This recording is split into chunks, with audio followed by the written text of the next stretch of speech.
નમસ્કાર, આપ જોઈ રહ્યા છો એક ઝલક ન્યૂઝ. હું છું પ્રવીણ મેરિયા. કચ્છમાં કંપનીઓ દ્વારા છોડાતા પ્રદૂષિત પાણી અને પ્રદૂષિત વાયુના લીધે ખેતીવાડીને કેટલું મોટું નુકસાન થઈ રહ્યો છે એ દરેક વ્યક્તિ અત્યારે જાણી રહ્યા છે. પરંતુ ભચાઉ તાલુકાના છાડવાડા ગામના એક ખેડૂત દ્વારા વારંવાર રજૂઆતો કરવા છતાં પણ તંત્ર દ્વારા કોઈ પણ પ્રકારની ધ્યાન નથી આપવામાં આવી રહ્યું. ત્યારે ખેડૂતે મીડિયાનો સહારો લઈ અને આ સમગ્ર ઘટનાને ઉજાગર કરવાનો પ્રયાસ કર્યો છે. ભચાઉ તાલુકાના છાડવાડા ગામમાં રહેતા પટેલ, જેમનું ખેતર એસઆર કંપની, જે ભચાઉ સામખિયાળી નેશનલ હાઈવે પર આવેલી છે, એસઆર કંપની, એ કંપનીના પાછળના ભાગમાં આવેલું છે.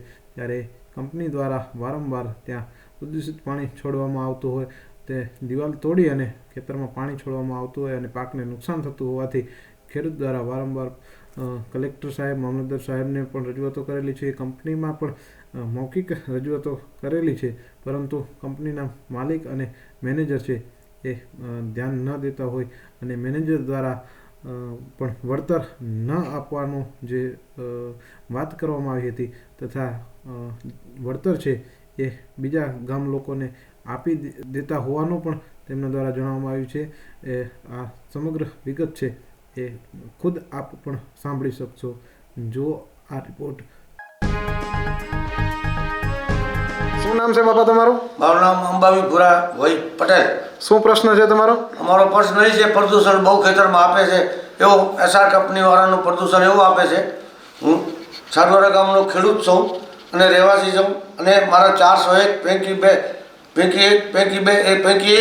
બે અને એને દિવાલ તોડી અને પાણી કાઢે છે અને એકદમ ધુવાડો એવો કાઢે છે અને અમારે ખેતરે જવાતો છે. અમારા ઘાસચારો ઢોર ખાતા નથી, અમને કોઈ પેદા આવતી નથી. હચોડીએ મૃગો પ્રદૂષણ જ આવે છે અને પાણી કાઢે જબરજસ્તી.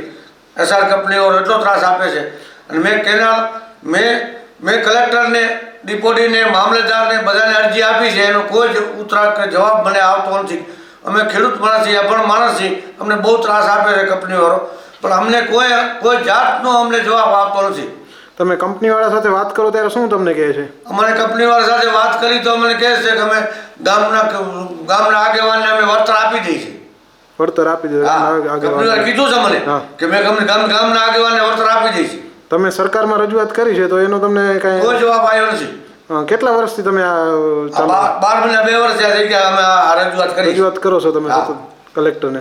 કલેક્ટરને અરજી આપી, ડિપ્યુટીને આપી છે, મામલતદારને આપી છે.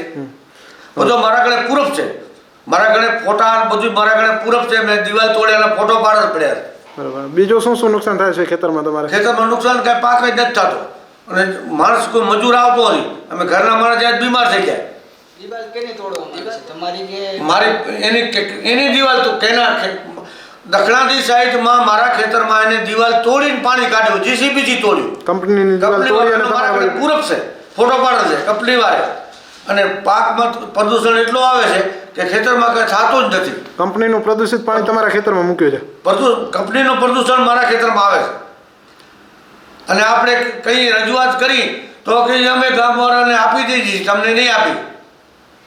અચ્છા, તમારું કાંઈ સાંભળતા નથી કંપની? અમારું કોઈ વાત સાંભળતો નથી. અમારી કોઈ વાત સાંભળતો નથી. કંપનીવાળો કોઈ અમારી વાત સાંભળતો જ નથી. હવે શું તમારી માંગ શું છે? તમારી માંગ અમારે પ્રદૂષણની વળતર જડે. નુકસાન થાય છે, પાક નુકસાન થાય, અમારી પ્રદૂષણની વળતર જાય ને અમારું નુકસાન થાય. ગામવાળાને દઈને જરૂર શું છે? અમારે કેમ નથી આપતા? તમને વળતર નથી આપતી કંપની? અમારે વળતર નથી આપતા. વળતર નથી આપતી? વળતર આપતા જ નથી. વચ્ચે મેળો કરી જાય છે. વચ્ચે ના પોતે કીધું અમારે. કંપની પોતે કહે છે કે તમે ગામના આગેવાનો છે એમને આપી દે છે. ગામવાળાને અમે વળતર દઈએ છીએ. ગામમાં વળતર દઈએ છીએ. કંપનીવાળા પોતે કહે છે? પોતે કહે છે કંપનીવાળા. એ શું નામ એમનું? તમે? પરમાર સાહેબ બોલે છે. પરમાર સાહેબે મને મોઢે કીધું કે અમે ગામવાળાને વળતર આપી. જો આપને અમારો વિડીયો ગમ્યો હોય તો વિડીયોને વધુમાં વધુ શેર કરો, વોટ્સએપ પર શેર કરો, ફેસબુક પર શેર કરો અને આ વિડીયોને લાઈક કરો તથા અમારી ચેનલને સબસ્ક્રાઈબ કરો.